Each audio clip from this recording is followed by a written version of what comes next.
Hello viewers, এই যে দেখছেন কাঁঠাল সৌদি আরবে। এরা হলো ভিয়েতনামি কাঁঠাল এবং ইন্ডিয়ান।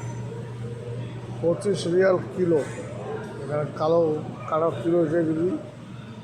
আর এই যে দেখেন ডোরিয়ান ফল 46 রিয়াল।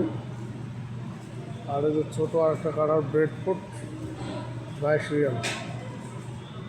কী খাবেন ভাই, পয়সা হলে সবই পাওয়া যায় বিদেশের বাড়িতে, কিন্তু জিনিসটার দাম হচ্ছে বেশি।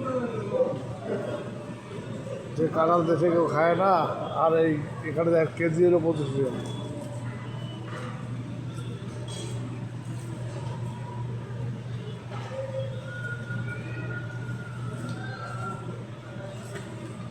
ভাবলাম যে একটা ডোরিয়ান ফল নেই, কিন্তু যে দাম